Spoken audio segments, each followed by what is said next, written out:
Good day everyone, I am Rodolfo D.R. Jr. and I am your reporter for today. So my topic is about the distribution of oceans and continents.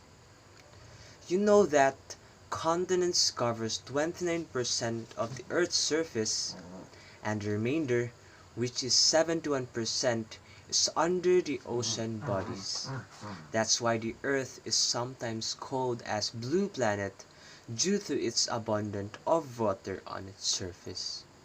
If you look at the world map, the distribution of ocean bodies and landmass that are today is not like that before. It was something like this. So in this topic, we will understand how, why, and what made them change so much that you can see on the picture. We will also learn how scientists came to know about this, because scientists and philosophers are the one who found theories and collected all the data and evidences regarding the structure of the Earth. So let's begin with our first topic, which is the continental drift. So continental drift was a theory that explained how continents shift position on Earth's surface. Set forth in 1912 by Alfred Wegener, a geophysicist and meteorologist, the continental drift also explained why look-alike animal, plant fossils, and similar rock formations are found on the different continents. This continental drift is also based on the fact that if you look at the coastline of the Atlantic Ocean, which is the America, Europe, and Africa, you can see some similarities. And it looks like that these continents are once joined together as one landmass. And it broke to form continents. The scientists believe that these continents are connected before. Actually, there was a Dutch map maker, which is Abraham Ortelius, who came to an observation that these continents are joined together.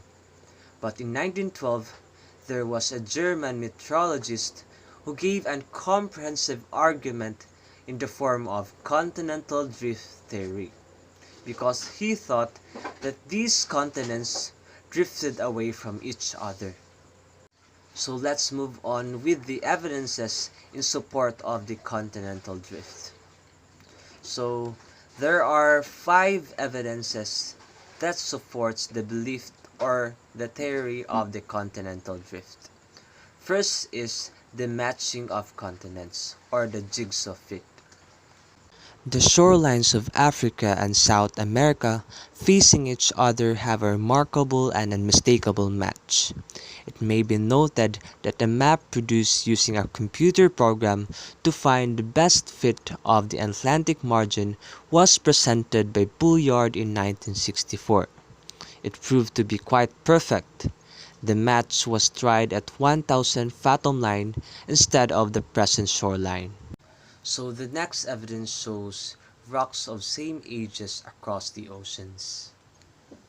The radiometric dating methods developed in the recent period have facilitated correlating the rock formation from the different continents across the vast ocean.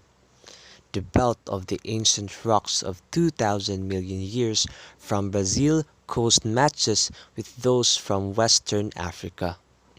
The earliest marine deposits along the coastline of the South America and Africa are of the Jurassic Age. These suggest that the ocean did not exist prior to that time. Scientists around the globe tested rocks using the radio dating method, which is used to date details such as rocks and carbon. After using this technique, they came up to the conclusion that all of the rocks in the different continents have a correlation, which proves that the continents are connected before. Third evidence is the light.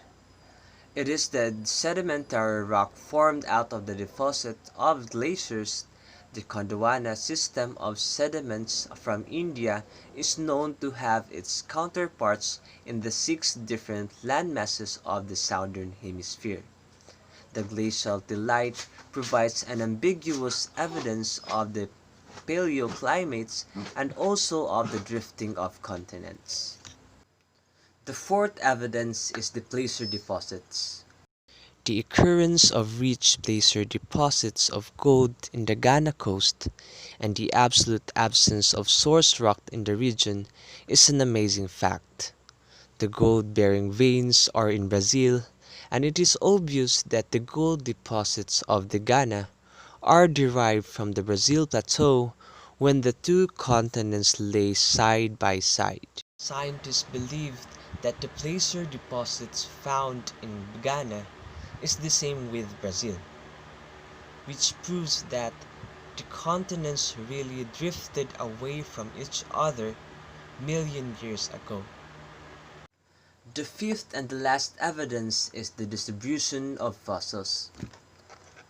When identical species of plants and animals adapted to living on land or in fresh water are found on either side of the marine barriers, a problem arises regarding accounting for such distribution.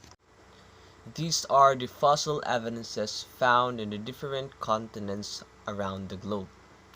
First is the fossil remains of Cinnonathus, a Triassic land reptile approximately 3 meters long, found between South America and Africa.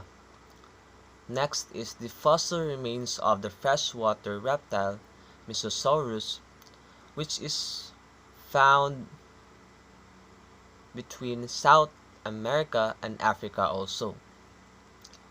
The third one is the fossil evidence of the Triassic land reptile Lestrosaurus, which is found in Africa, India, and Antarctica. Lastly is the fossils of the fern Glossopteris found in all of the southern continents, which shows that they were once joined. So those are the evidences in support of the continental drift. So let's move on to the force of drifting. Alfred Wegener suggested that the movement responsible for the drifting of the continents was caused by the pull-fleeing force and the tidal force. So what are these forces? So the pull-fleeing force relates to the rotation of the Earth.